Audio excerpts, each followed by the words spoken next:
So good morning, everyone, and thank you for coming. We're here today to speak about something that we speak about this building often.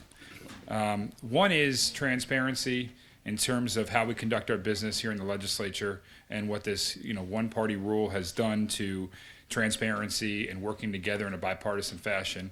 And frankly, not making these backroom deals. And unfortunately, what we've seen is a time and time again process in which backroom deals are made, the public is not noticed, and ultimately the biggest part of it in the end, the one that is hurt the most, is our constituents. And this is exactly what's occurring here. If you recollect, just 2 summers ago, we were pulled into special session for an emergency. We had to get in here as a legislature to address critical issues. Some of them admittedly were critical.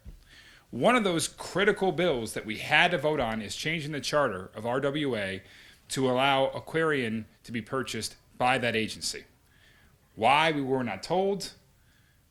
And magically, who was the one organization that won the bid and gave the high price for purchasing was RWA. We said it was going to be an open bid process, but we had to change RWA's charter immediately, and then, basically no surprise to anyone, RWA wins the bid. But ultimately what has occurred here is a $2.4 billion purchase that is going to be back on the backs of the water ratepayers across the state, particularly, all of Aquarion's current ratepayers. They are going to be paying a century worth of rate increases. Think about that for a second. We talk about affordability. This governor all the time talks about it's the number one aspect of what he focuses on. We do too, but we actually preach it and believe it and actually effectuate it. When you see this and you can't speak out about it, I really have to question what is going on here. Again, look at the track record of all this. We run into emergency session because well-connected legislators and lobbyists have to change RWA's charter. They purchase it for a ridiculous, illogical price, and now the ratepayers of this state are going to be paying a century's worth of rate increases when they can least afford it. So I have individuals behind me I'm glad to have joined us today, including our state senators, speaking out about this and asking for the Attorney General to file an injunction to ask for PURA to deny this acquisition, to save the ratepayers from these increases, and demand further transparency surrounding this process. I'm going to turn it over to Senator Summers, who has been a real champion on this issue. Good morning, and thank you all for being here. I happen to be a senator who has people that are in the Aquarion district. What we're discussing here today is not just another policy proposal. It's a phenomenally important decision that's going to impact every family, every senior, every small business in Connecticut that is in an Aquarion territory. The proposal for RWA to purchase Aquarion is, in the simplest terms, a very bad deal for ratepayers. It's financially reckless, it's structurally dangerous, and it's fundamentally unfair. And let me explain why. The math simply does not work. RWA is going to spend $2.4 billion to purchase Aquarion with no money down. They're financing all of that. That will all be paid back by the ratepayers within the Aquarion territory. The Aquarion asset is worth $1.4 billion, so you are paying $1 billion more than the asset is valued. RWA, as I said, does not appear to have cash. They're going to be financing this entire deal. The only reason they are able to finance this whole deal is because there is no regulatory check. They can raise the rates at any amount at any time with no oversight. And they are taking out a loan because the ratepayers have to pay it back. They're the ones that'll be on the hook to pay it back. This isn't an investment. This is a huge financial gamble on the backs of ratepayers. And as I said, RWA does not need regulatory approval to raise rates. Unlike investor-owned utilities, RWA does not need to go to PURA. They can raise rates without oversight, without justification, and without limit. The last part, without limit. It's already estimated that their rates will increase by 65%. What does that mean for families? It means that their rates will double easily in their water rates. Water is not a luxury. It's not optional. It's one of the most essential utilities that we have. Families are already facing huge electric bills, major increases in food costs, housing costs. Now we're looking at water. This is clearly a tsunami of rate increases, and no one is seeing it coming. Let me be blunt. Connecticut is not facing a gentle ripple effect of rate hikes. We are staring down a tsunami, a massive, crushing surge of costs that will overwhelm household budgets, drown small businesses, and the worst part is no one knows it's coming. No one has warned seniors on fixed incomes, no one's telling families living paycheck to paycheck, and no one is being honest about the largest water rate increase in modern Connecticut history. But once the tsunami hits, there's no going back. So a responsible government protects its people. A responsible authority protects its payers. This deal does neither. It saddles families with massive debt, it removes regulatory safeguards, and it unleashes a tsunami of rate hikes at a time when Connecticut families can least afford it. Now it's my pleasure to introduce Senator Ryan Fazio. Thank you, Senator Summers. In July of last year, I stood on the Senate floor for 30 minutes inveighing against this proposed deal, which was enabled by special session legislation, announced to the public only a day or two before it was passed, with billions of dollars of consequences for Connecticut residents. The cost of living in our state, our utility rates, and so much more is already too damn high. And this deal could potentially raise the cost of living even more.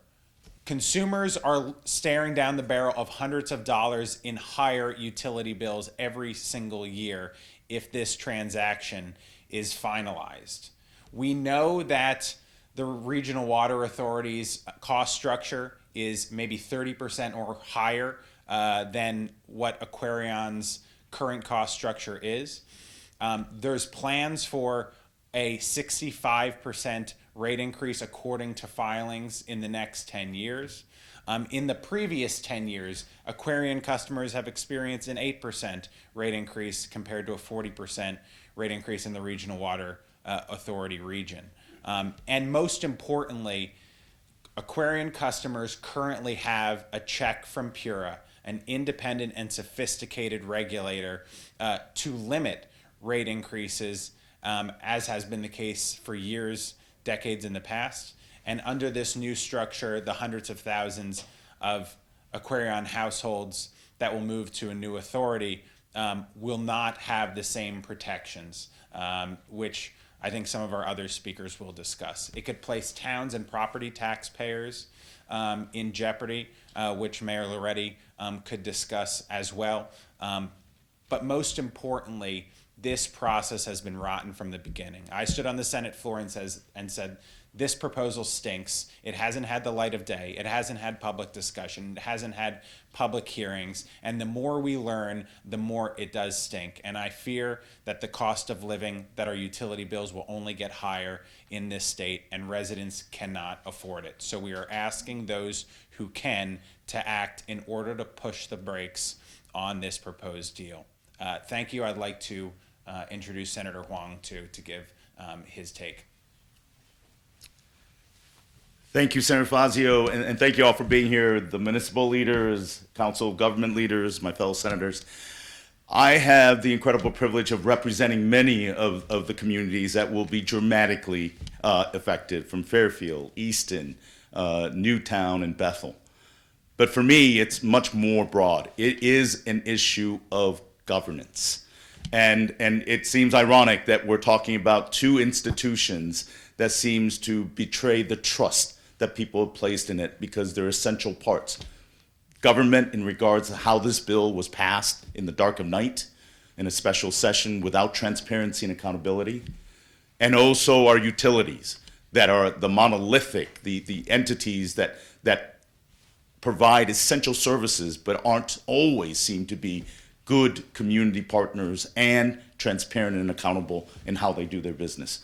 So for me, first and foremost, this sale represents a real concern in lacking transparency and accountability, and I'm truly concerned about the governance moving forward should this pass, that we no longer have public utility reviews in regards to its rates, governance, and how it operates day to day. Not to mention the financial structure in which that has been detailed by many of my colleagues. But a second part is much more poignant for me. It is the impact on residents. The ratepayers that will be paying over 10 years a 65% increase, has provided in testimony under oath by the Aquarion leaders, that has not been heard in public.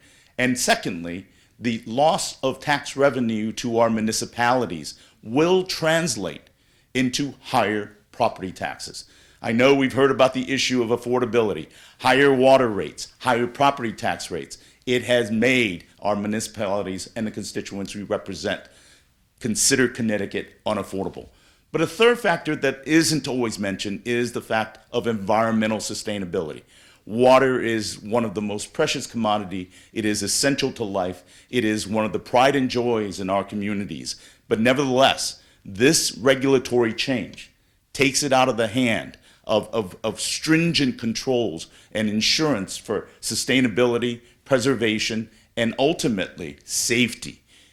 One of the legislations that we passed on a bipartisan basis is to address PFAS removals in our water systems. Nevertheless, we're not sure they will fully comply with that issue. So again, let me repeat, governance, property taxes, and rate increases affecting consumers, and ultimately the accountability for environmental sustainability and preservation. These are issues that are critical, and that's why I urge that we reject the docket tomorrow and begin anew and probably search for a new buyer, or to put in standards of regulation and guidelines that ensure that our utilities and our government hold people accountable, transparent, and accountable. Thank you. Thank you, Senator Wong. So what I think the importance of this is who we are fortunate to have here joining us today. This is bipartisan. This should not be a partisan issue. Attorney General Tong has filed paperwork and has been made known to the public what his position is in objecting to this particular deal. Attorney Coleman has also filed a brief in this matter objecting this deal. And who we have behind us, incredible distinguished leaders of governments and former CEOs that are calling this out for what it is. The first person I'm going to introduce is the former CEO of Aquarion, Chuck Furlot. Chuck. Thank you, Senator, and good morning. Far be it from me to repeat a lot of what you may have heard already, but let me give it from another angle, perhaps. I've been in the regulated utility business pretty much a lifetime, 40 years, and I've seen a lot of acquisitions. I've been on the buy side, I've been on the sell side. Sometimes those made sense and sometimes they didn't. Sometimes the customers benefited, and sometimes it was neutral. And the odd time, there are times when the customer is handicapped by the deal. This is by far the most egregious acquisition proposal that I have seen in my lifetime and in my career. We've heard how it was spawned in the middle of the night, devoid of public input, absent of any kind of public discourse. The proposal before the House is one where legislation was enabled by the legislature, requested by the Regional Water Authority in New Haven. The investment thesis on that deal is incomprehensible. Why would they want to do this? And the only winner in this deal is Eversource. They bagged $2.4 billion, and the RWA was only too willing to offer up that 2.4 because they knew they were not going to be saddled with it. It was going to be the Aquarion customers who would pay that amount. It is unconscionable that the Public Utility Regulatory Authority would be removed on the day, if this is approved, on the day the signature goes on that deal, PURA becomes null and void. And it is replaced by a policy board mimicked after the Regional Water Authority in New Haven of 60 people, lay people. Now PURA has 70 staff probably of engineers and accountants and experts. These are lay people who are going to be supposedly the economic regulator for the Aquarion customer. And as one of the prior speakers stated, in the 45 years of its existence, In the 45 years of its existence, the New Haven Policy Board had never, ever rejected an increase. They've never seen an increase they didn't like. It is a vapid institution that is made up of volunteers and is completely ineffective. The biggest challenge they'll have is finding a bingo hall that's large enough to house 60 people for a meeting. This deal is nonsensical and should never have seen the light of day, and it is a very, very bad deal for the Aquarion customer. And they have admitted under oath, when asked, that their intent was to increase the rates of the Aquarion customers by 65% over the next 10 years. The RWA should not be mimicked. It is not a well-managed institution. It has an operating expense that is almost parallel to that of Aquarion, and yet Aquarion is twice the size. And in the last 5 years, they've had 41 chemical spills that have had to be serious enough to be reported to the environmental agencies. That's one every 6 weeks. Who's running the store? This deal should be killed. Thank you. Thank you, Chuck. And I'm going to next move to Stonington's first selectman-elect, Bill Middleton, who is speaking out on behalf of his constituents in Stonington. Thank you. Good morning. As both a municipal executive and a business owner, the idea of a functionally unregulated monopoly overseeing not just a critical resource, but the critical resource. There is nothing more critical than water, and plays an important role in our businesses, and from our town's perspective, the loss of grand list revenue is significant. And the idea of this just going through without any oversight and without any regulatory oversight authority is just frankly unconscionable. Thank you. Thank you, First Selectman-elect Middleton. We also have here concern for his constituents, the very well-distinguished mayor and longtime mayor of Shelton, Mayor Loretti. Thank you, Senator. Good morning, everyone. As the Senator just said, I represent the recipients of all this ill will. You know, Aquarion in Shelton is the second largest taxpayer. That's a guarantee that we have each and every year. Taxes are law. They're required. Pilots are not. Pilots come and go with the people who preside.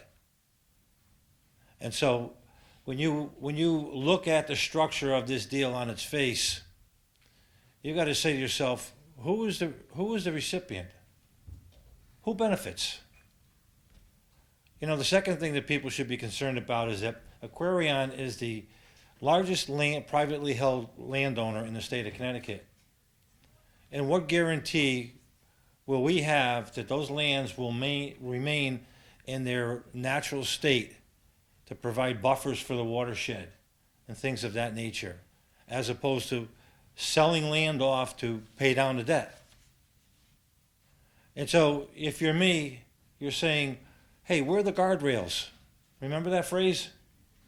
Where are the guardrails? Who's protecting this institution? Those of us who have been around for a while in government understand that we have been very well served by Aquarion. For a number of reasons, we've had rate stability, and we have some of the best water quality, not only in the country, but in the world. And that's not me saying that. The professionals will tell you that. They have performed admirably over the years, and we've had stability and consistency. You know, when you are subject to a 5-6 voting board and you're in the corner of 5, where do you think that leaves you? So you got to wonder how this deal was structured and say to yourself, where are the guardrails? Thank you. Thank you, Mayor, and thank you for always fighting for the people of Shelton. We've heard from individual communities how they're going to be impacted, and they know their constituents are going to be on the absolute wrong side of the deal on this one. That's why they're here today. It's also important to highlight that we also have two COG representatives here today that are going to speak to their region and to all the municipalities that they are against this as well. The first person that we have from Metro COG is Matt Fodel. Good morning. Thank you. I represent 6 municipalities in the Connecticut Metropolitan Council of Governments region, centered around the city of Bridgeport, the largest city in the state, which is, my region is fully served by the Aquarion Water Company currently. This town of Easton, which is also my region, has about 80% watershed land, so they only have 20% of the land that's not owned by Aquarion, which makes Aquarion by far their largest taxpayer. My board of directors, which consists of the mayors and first selectmen of the towns that I represent, were unanimous in their opposition to this deal. They voted to have us intervene formally as part of the proceedings with PURA, as did Francis Pickering of Westcog, who you'll hear from shortly, as well as the mayor of Shelton. So we had 25 municipalities in complete opposition, all in Fairfield County, in opposition to this deal for all the reasons that have been stated already today. I think it's very important that everyone understands the implications if this deal goes through for both the municipalities and the ratepayers and potentially others that are not really affected currently but could be down the line. I also think it's very important to understand that the way the legislation is written, that all of the debt that is being taken on by this deal is being taken on by the Aquarion Water Authority. None of it will be put on to the Regional Water Authority customers. So there is a significant amount of debt that is being put on Aquarion customers that they have no say in until such time that the deal goes through. For all the reasons that have been mentioned before and the ones I just mentioned here, we are strongly opposed to this deal happening, and we really hope that PURA will oppose the deal tomorrow at their meeting, and we can figure out a new path forward that better serves the municipalities, the residents, and the state of Connecticut. Thank you very much. Thank you, Matt. And then I am honored to introduce the Westcog representative who represents the majority, if not all, the towns in my Senate district, and represents the people that will be hurt by this deal ultimately, and that's Westcog Representative Francis Pickering. Thank you and good morning. I represent the Western Connecticut Council of Governments, which has 3 central cities, Stamford, Norwalk, and Danbury, and 15 surrounding communities for a population of 620,000 people. Together with MetroCog, we've been united in opposition, 25 municipalities, for all the reasons you've heard today. This deal stinks. What is happening here is the exploitation, the creation and exploitation of a regulatory gap that was pushed through at 3 a.m. We have a strong regulatory process in Connecticut to protect ratepayers and to protect people who depend on high-quality drinking water. This creates a gap through which you can drive a school bus. What's happening here is, for instance, if I take out a car loan, nobody would expect everybody else to pay for it. I pay for it. In this case, RWA is assuming a massive loan, essentially to take over Aquarion, but they're not paying for it. They're not taking on the debt. They are putting that onto the backs of ratepayers and onto property taxpayers. What's really interesting about this deal is that nobody has a say in it, right? Except for PURA's approval here and the legislators who voted through the regulatory loophole creation a couple of years ago. When RWA was founded, every single member of that group was allowed to go to referendum to determine if they wanted to join RWA. Municipalities still, in theory, could join RWA if they wanted to. What's happening here is all of the residents of the Aquarion service area are being told, you are our cash cow. We are going to take money from you 4 years and put it into the hands of Eversource so they can enrich themselves by selling an asset they have for far above market rate. This is terrible for household affordability. This is terrible for municipal tax bases. This is terrible for the environment. And yet, we're poised to approve this unless PURA intervenes. It also sets an atrocious precedent that we can look at Connecticut residents and businesses as cash cows. We don't have a choice of our water supplier. We are dependent upon our natural monopolies. What about our natural gas supplier? What about our electric supplier? If Eversource sees they can make an obscene profit selling something above market rate by squeezing ratepayers, what about Connecticut Natural Gas, Yankee Natural Gas, the Eversource grid and the Avangrid grid? PURA will effectively cease to exist and will be subject to the whims of quasi-public agencies who transfer our hard-earned salaries, our business profits, into the hands of these entities. This is a terrible deal, and we hope that PURA decides to turn it down. Thank you, Francis, for your statement, and very powerful. Thank you to all those that spoke for their powerful statements. In summary, this is a bipartisan coalition of mayors. This involves COG representatives that stay out of political purposes. They're bipartisan. They're nonpartisan individuals.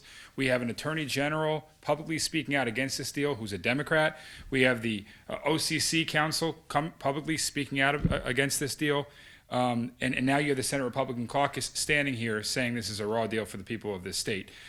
The question I have is, this makes no sense. RWA is a quasi-public organization. Why would they want to purchase a $2.4 billion organization? It's quasi-public. I mean, you can give me some logical rationale, frankly, if this is a for-profit organization and they could say, we believe we're going to expand our services and make more money by doing this. I guess that would make sense. Why would a quasi-public organization feel the need to overtake a $2.4 billion purchase? For what purpose is it? And then to put that $2.4 billion purchase in debt, completely in debt, on the backs of the Aquarion ratepayers. It's interesting.